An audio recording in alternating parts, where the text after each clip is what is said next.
Y bueno, te pregunto concretamente, es un dato preocupante, es para analizar, ¿no? 205 barrios con carencia de servicios básicos. Exactamente. El dato es preocupante, pero no, por lo menos a nosotros no nos sorprende, ¿no? Esto que venías planteando hoy, que nosotros tenemos un trabajo cotidiano y permanente en lo relacionado a lo comunitario, nos lleva en ese sentido a no sorprendernos con los datos, por más de que sean bastante dramáticos en algunos casos. Nosotros esta encuesta nacional de hogares populares lo iniciamos a principios de este año. Lo que nos llamaba la atención cuando arrancamos a hacer los relevamientos fue que muchas personas de esos asentamientos o de esa barriada nos planteaban que nunca habían recibido la visita de nadie para preguntarle cómo estaban, cuál era la relación que tenía con los servicios, si podían acceder, si no podían acceder. Y bueno, en el marco de eso también lo positivo que tuvimos en lo relacionado al relevamiento fue que la mayoría de los encuestadores fueron de los mismos barrios, con los cuales bueno, nosotros tenemos los comedores, los merenderos, nuestras actividades más comunitarias que son más permanentes, y bueno, eso facilitó a que se pudiera llevar adelante el relevamiento. Claro, este trabajo preliminar del que hacíamos referencia más temprano y que también se desarrolló en todo el país. Exacto. Esto fue una iniciativa que vino desde Nación con otras ONGs y se trasladó a las provincias. ¿Cómo se manejó? Las organizaciones sociales le planteamos al gobierno nacional la necesidad de empezar a generar índices de pobreza. En ese sentido, como bien sabemos, en el último tiempo, por desgracia, no han habido índices ni estadísticas en lo relacionado a la situación de los pobres, no habían índices ni siquiera de cuál era la cantidad de pobres serios en nuestro país, y bueno, tampoco habían índices de cuál era la cantidad de barrios populares. A nivel nacional se registraron 4.100 barrios populares, sobre los cuales se hizo el relevamiento. Hay un dato importante que es que la mitad, los 2.000 aparecieron antes de los 2.000 y del 2001 a la fecha se duplicaron la cantidad de asentamientos y barrios populares. Y bueno, y lo que tiene que ver sobre todo de que el 2010 a la fecha han surgido 700 y pico de nuevos asentamientos. Lo que nos lleva también a tener en cuenta una discusión de que en los últimos 30 años en nuestro país ha habido un promedio de porcentaje de pobreza del 30%. Entonces, bueno, ahí nosotros las organizaciones nos ponemos a hacer este relevamiento y bueno, debido a nuestra experiencia territorial y al anclaje nuestro en los lugares, se facilitó la posibilidad de hacerlo. Esto además en el marco de la presentación de este proyecto de proceso de integración a la sociedad urbana.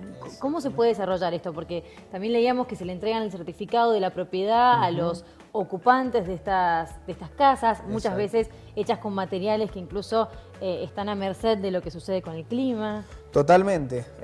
Obviamente la precariedad es moneda corriente en estos lugares.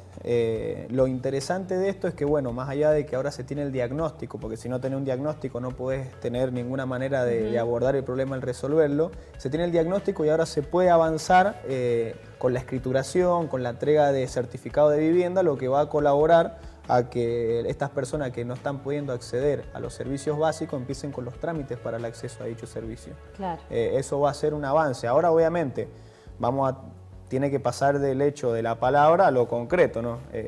Por desgracia, muchas veces en lo relacionado a la pobreza y a la solución de este problema hay muchas palabras, pero hay pocos hechos. Es más, el otro día charlábamos nosotros con los compañeros que habían participado en los relevamientos y habían unos compañeros que tienen más años, ¿no? Que tenían como 60 años, nos decían, con la cantidad de veces que han prometido que van a hacer barrio, que van a hacer vivienda, tendrían que sobrar las casas. Claro. Y no pasar esta cuestión del déficit habitacional que hay en nuestro país.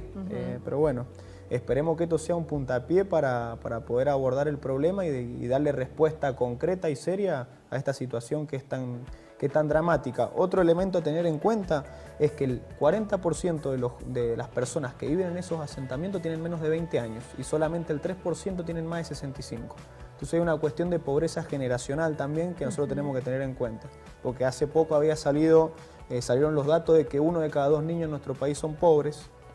Entonces tenemos 1 de cada 2 niños en nuestro país son pobres, el 40% vive en asentamientos y la mitad de los jóvenes y adolescentes abandonan el estudio secundario. Tenemos un problema serio que hay que abordar en nuestro país, que obviamente hay que pensar en los que están, pero también en los que vienen. Por supuesto, ¿no? Sí, claramente generacional, como vos mencionabas. Otro de los datos que también llama mucho la atención es que de cada 10 de cada 10 pobres, 6 son niños. ¿No? Bueno, entonces ese dato cómo va a ir repercutiendo a medida que aumenten las generaciones.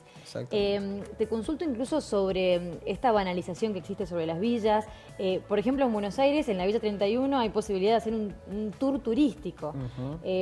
Aquí en Mendoza también el mendocino suele hacer caso omiso, ¿no? Sabemos que existe, por ejemplo, una villa enfrente de la Facultad de Ciencias Políticas de la Universidad Nacional de Cuyo, pero eso ya está incluso naturalizado. ¿Cómo crees que la sociedad responde a este tipo de asentamientos que tiene carencias y que está a la vista de todos nosotros y sin embargo nadie hace nada? Yo creo que en ese sentido, por más obviamente de que existe una situación algunas veces de discriminación, porque también vivir en una villa es un problema en varios sentidos. Primero que nada porque nadie quiere vivir en esas situaciones de precariedad que se viven en esos lugares, y después porque hasta significa un problema para ir y conseguir laburo. Uno va y dice que es de tal lado y ya le cuesta el doble conseguir el trabajo, por más que tenga preparación. Hay estigmatización, hay exclusión muchas veces, pero también hay otro costado de la sociedad que yo quiero rescatar, que es el que cuando surgen cuando hay voluntad de visibilizar la problemática de la pobreza, cuando hay voluntad de abordarla, la respuesta del otro lado de la sociedad, más allá de algunos pequeños sectores que serán más reticentes, la mayoría es una respuesta solidaria, es una respuesta de decir, y más sobre todo cuando tiene que ver con la cuestión de la infancia y la niñez pobre. De la sociedad surge una sensación un sentimiento de solidaridad, de tratar de que las cosas salgan adelante. Me parece que en ese sentido es medio paradójico que exista. Por un lado, muchas veces como sociedad preferimos no ver la realidad y mirar para otro lado, pero también existe de esa misma sociedad la respuesta frente a esta situación de tratar de, dar una mano, ver cómo salimos adelante. Nosotros como organización, como Barrio de Pie, recibimos mucha ayuda en lo que tiene que ver con las áreas, pues nosotros estamos organizados en áreas. Tenemos un área de educación donde realizamos alfabetización y apoyo escolar, tenemos un área de economía social donde fortalecemos microemprendimiento y elaboramos todo lo que tiene que ver con la economía solidaria, tenemos un área de salud donde estamos haciendo en este momento talla y peso para construir un índice para ver cuál es la calidad nutricional de los chicos que viven y las chicas que viven en los barrios. Y de la sociedad muchas veces se acercan profesionales, se acercan personas con la predisposición de dar una mano. Es más temprano nos llamaron para ofrecernos donaciones. Yo creo que si realmente desde la política, que es donde están los resortes fundamentales para resolverlo, y desde el conjunto de la sociedad, pues no solamente desde el Estado, sino también en esto tiene que ver las empresas, tienen que ver todos los actores de la sociedad para resolver la problemática de la pobreza, que es algo que nos afecta a todos, en el conjunto de la sociedad en última instancia. Si hay voluntad política y hay interés de hacer un diálogo social, de discutirlo, la sociedad va a acompañar. Va a acompañar. Obviamente existe todos los debates que tienen que ver más con la inseguridad, con todas esas cuestiones, pero la inseguridad, el que más la sufre es la persona que vive en el barrio. La persona que se levanta a las 5 de la mañana a tomar el micro y sufre un hecho de inseguridad, o la persona que está en ese sentido tal vez más expuesta, y el pobre también sufre la inseguridad, y el primero que quiere dejar de ser pobre es el pobre. Sí, ni hablar. Bueno, este proceso de integración que se trata justamente de eso. Mencionabas que tienen diferentes áreas de trabajo. Qué importante que es también el área recreativa o deportiva para poder integrar a esos chicos que recién decíamos, 6 de cada 10 son niños, y que se distraigan en otras cosas y que no estén en la calle, que no caigan en las drogas. ¿Cómo se trabaja con el tema deportivo, por ejemplo? Nosotros tenemos un área que es de jóvenes, que se llama Jóvenes de Pie. Y bueno, por ejemplo, hace 2 semanas hicimos unos talleres que tenían que ver con la cuestión de la salud sexual y reproductiva. Bueno, nosotros tenemos los merenderos, que tenemos 50 en toda la provincia. Trabajamos lo que tiene que ver con la recreación con los chicos cuando van al merendero, que no es una cuestión de que solamente tomen la leche. Tratamos con lo que está dentro de nuestras posibilidades, ¿no? Porque obviamente no somos el Estado, somos una organización social que busca hacer lo que puede con lo que tiene. Y bueno, darle apoyo escolar, hacerle algunos juegos. Hay algunos lugares donde funcionan pequeñas improvisadas escuelas de fútbol para que jueguen los chicos, para que jueguen las chicas. Siempre los proyectos hay un montón y voluntad hay un montón. Lo que pasa es que después todo eso tiene que haber con qué sostenerlo. Y por suerte nosotros desde el gobierno provincial por lo menos encontramos buen diálogo, encontramos predisposición en ese sentido.